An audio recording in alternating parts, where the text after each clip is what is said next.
Hello there, and welcome to another edition of The Fan Perspective. I am your host, Nathan Lyle, and it is Sunday night, but by the time I finish recording and uploading this video, it'll almost be midnight, and I'm guessing it won't get its view until maybe a few minutes after midnight at best. So technically, I'm right on schedule for another edition of NBA Weekly. I got a lot of stuff to do tomorrow, and I don't know if I will actually be able to record and upload tomorrow.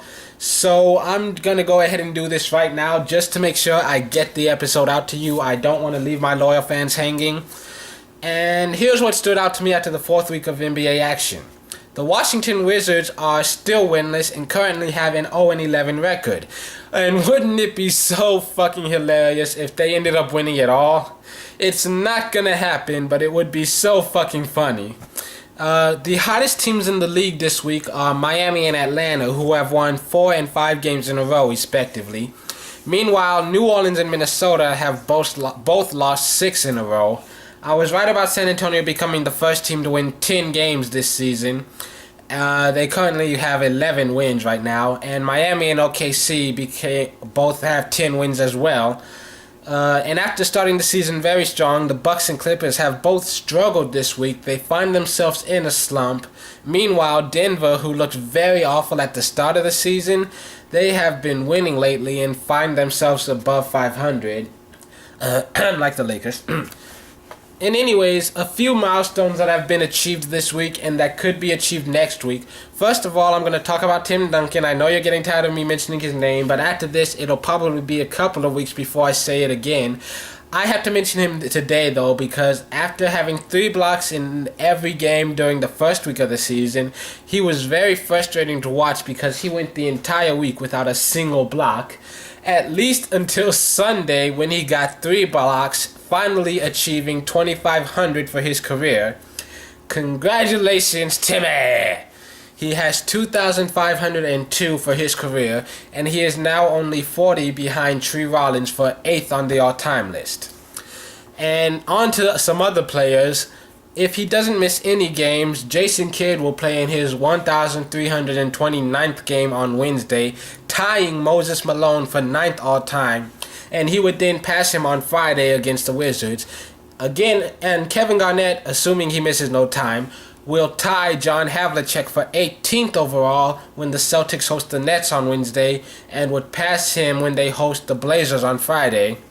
And congratulations to Vince Carter for reaching game number 1,000. Antoine Jameson will get his 1,000th game when the Lakers host the Pacers on Tuesday. Jason Richardson only needs to make 3 more 3-pointers to pass Eddie Jones for 12th all-time. Kobe needs 11 more to pass Tim Hardaway for 14th all-time. And Vince Carter is only 1 behind Kobe. And Ron Artest only needs to make 5 more 3-pointers in order to have 1,000 for his career. Paul Pierce is only 10 made free throws behind Bob Pettit for 13th overall. Kevin Garnett is only 4 offensive rebounds behind Shawn Kemp for 24th overall, and Dwight Howard is only 10 behind Antonio Davis for 50th overall. Brendan Haywood is only 21 away from 2,000 for his career. Rasheed Wallace is 14 defensive rebounds behind Shawn Kemp for 34th all-time. Paul Pierce is 15 behind Truck Robinson for 49th overall. Kobe is now only 10 assists behind Dennis Johnson for 40th overall. Manu Ginobili only needs 3 more steals to reach 1,000 for his career. Tyson Chandler needs 11 more blocks to reach 1,000 for his career. And Joe Johnson is 54 points away from 15,000 for his career. And a few games that I'm looking forward to in the coming week. On Monday, we have the Knicks at the Nets. The Battle of New York as the 2 top teams in the Atlantic Division go at it. Then you have the Bucks at the Bulls.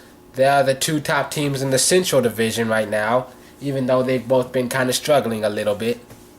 On Tuesday, you have the Pacers at the Lakers, 2 teams who were both in the playoffs last year and are now struggling to start the year, trying to get back up to winning again. And then on Wednesday, you have the Spurs at the Magic. Jacques Vaughn coaches the Magic against a team that he played and coached for before. And you also have the Knicks at the Bucks, the top team in the Atlantic Division versus the top team in the Central Division. You have the Rockets at the Thunder, James Harden going back to face off against his old team. On Thursday, you have the Spurs at the Heat. It's a potential finals preview, a fight between two teams with a few future Hall of Famers on their rosters. On Saturday, you have the Heat at the Nets, two of the top teams in the East right now facing off against each other. And you've also got the Grizzlies at the Spurs. There is a huge rivalry between these two teams. They're two of the best in the West right now. And Randolph versus Duncan is going to be a really great matchup to watch all game long. And then on Sunday, you have the Magic at the Lakers with Dwight Howard going up against his former team. Okay, this has been the Fan Perspective. I am your host, Nathan Lyle. Tune in next week for another edition of NBA Weekly. Tune in on Tuesday for NFL Reflections on Week 12 if you're into football. I am your host. I said that already. Anyways, I'm tired. It's almost midnight. I hope you have a happy Monday. See you soon.